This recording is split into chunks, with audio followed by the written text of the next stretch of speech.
ese contexto se pide la ayuda a España, ahí es cuando empiezan a aflorar los primeros datos de la investigación y posteriormente la Fiscalía Anticorrupción presenta una querella, primero se rechaza, después se admite en un juzgado de Plaza de Castilla, la jueza Esperanza Collazos, y al ver que el asunto tiene mucha envergadura lo manda a la Audiencia Nacional, el juez lo recibe en marzo pasado.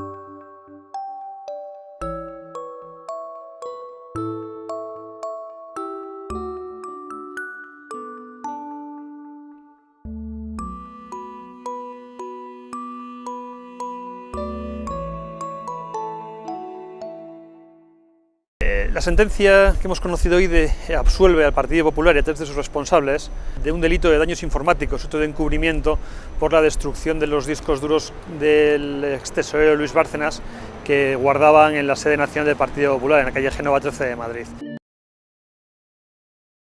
Digamos que todo lo que aparece sobre Julio Martínez creo que es bastante demoledor.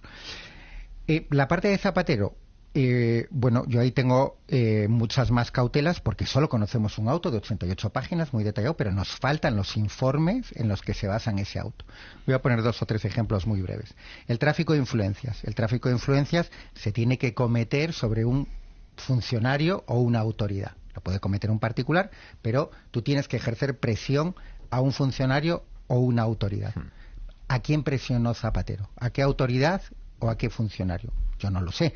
A lo mejor el instructor lo sabe porque hay mucha más documentación y aparece al final esa parte, pero de momento es un delito, que el elemento absolutamente esencial es presionar a un funcionario o una autoridad y no sabemos quién es.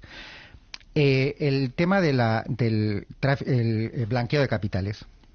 Bueno, el blanqueo de capitales es más complejo porque no tenemos todos los detalles de la trama, pero el auto atribuye la orden de crear la empresa en Dubái directamente a Zapatero. ¿Cuál es esa orden? ¿Cómo la emite? De nuevo, yo no lo sé. A lo mejor mañana, cuando veamos los informes de la UDEF, o cuando sea, cuando avance la instrucción, vemos que hay esa orden clara. Pero yo de momento solo sé que en el auto pone eso. Si un expresidente ordena crear una empresa en Dubái, este expresidente, de otros a mí me sorprendería menos, pero desde luego sería tremendamente llamativo y muy difícil de justificar. Pero volvemos ahí hay otra laguna, pero no que sea una laguna, estamos en el momento, en el auto se dice, absolutamente inicial, ¿no?, de la investigación, y por lo tanto hay que ver cómo termina eso. La empresa de Dubái, de nuevo, se llegó a constituir, hay un momento en el auto que dice que sí, no sabemos nada de la empresa de Dubái, si realmente se constituyó, qué ingresos tuvo, si los tuvo. Bueno, aparentemente no, porque yo creo que no sé, a lo mejor se constituyó formalmente, desde luego en el registro, los registros de Dubái son complicados porque prácticamente cada zona franca tiene uno, este se constituyó al parecer en el aeropuerto. Ahí en principio no hay rastro, no significa que no lo haya, pero no hay rastro. Pues total, que para vincular y decir que alguien es el líder de la trama, tienes que demostrar efectivamente que ha dado órdenes o que ejercía un control sobre la trama. Yo eso no lo he visto en el auto. ¿Que está en la instrucción? Bueno, cuando lo vea, yo en esto también soy completamente ateo. Cuando vea las pruebas, las creeré y las analizaré. Mientras tanto, podemos juzgar lo que figura en ese auto. Es verdad que... Bueno, pues me lo he leído, como todos, con mucho detenimiento, y efectivamente las acusaciones son gravísimas y el relato que hace es gravísimo, pero no encuentro ninguna implicación directa del presidente Zapatero ni de su secretaria de toda la vida, de Gertrude, que es una cosa que me ha sorprendido muchísimo, lo de, no, es que Gertrude hacía las facturas como le indicaba Zapatero. Bueno, era su secretaria, básicamente. lo es de toda la vida y creo que la conocemos todos. Y además también me sorprende lo de la creación de la sociedad de Dubái, de la offshore, indicado por Zapatero, que tampoco existe una prueba directa. Es decir, durísimo, acusaciones gravísimas, pero ningún mail de Zapatero, una carta al Banco Santander en el nombre de Zapatero para obtener un crédito ICO, que ni siquiera se le dio a Plus Ultra, que eso fue previo al rescate.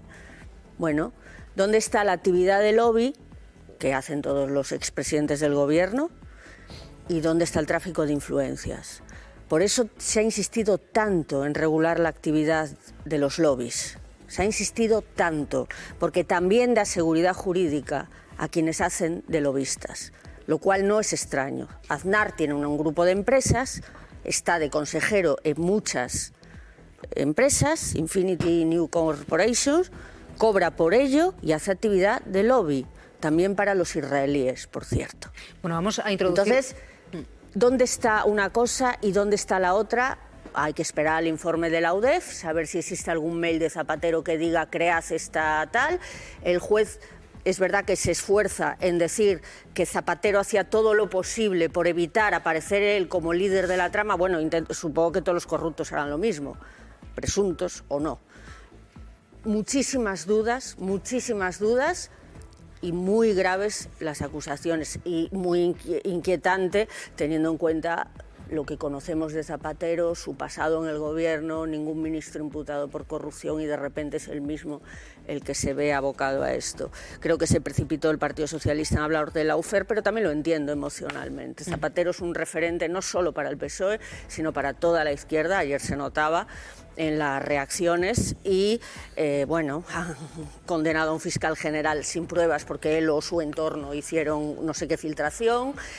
Sabemos lo que ocurrió con Podemos, se está juzgando la Kitchen y cada día obtenemos peores datos de lo que aquella corrupción estatal y parapolicial que sufrieron Podemos, los independentistas catalanes. Se juzgó en el Supremo a los independentistas catalanes y se les condenó, etcétera. El caso de Mónica Oltra, jueces manifestándose contra la ley de amnistía que ni siquiera estaba redactada, manifestaciones de jueces que el Consejo, contra las medidas del Gobierno que el Consejo General del Poder Judicial ignora sistemáticamente. En fin, razones para pensar las hay. ¿Qué opinas tú del auto que hemos conocido del juez Calama en el que investiga a Zapatero por 2 delitos? Bueno, pues a mí el auto me ha sorprendido porque es muy prolijo en detalles referidos a una serie de gente que rodea o que tiene alguna vinculación o alguna relación con el expresidente Zapatero, pero me sorprende, por ejemplo, la reiteración. Yo he contado más de 8 o 10 referencias concretas a ese liderazgo de José Luis Rodríguez Zapatero, de una trama de tráfico de influencias, etcétera.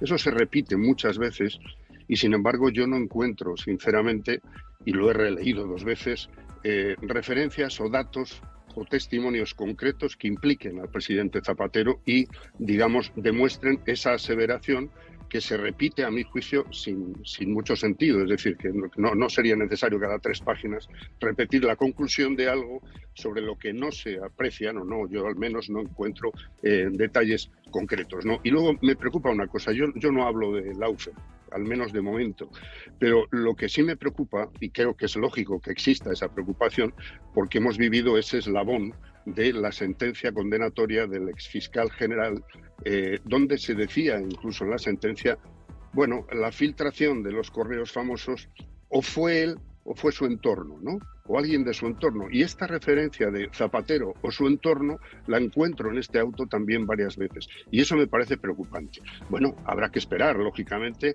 a qué más hay en el sumario, en los informes de la investigación, etcétera, que puedan respaldar lo que aquí se dice. Pero de momento, insisto, yo no veo las pruebas, o mejor dicho, los indicios, porque no tiene por qué haber pruebas en esta fase de la instrucción, los indicios que, digamos, sostengan una acusación tan grave como la que aquí se expresa, ¿no?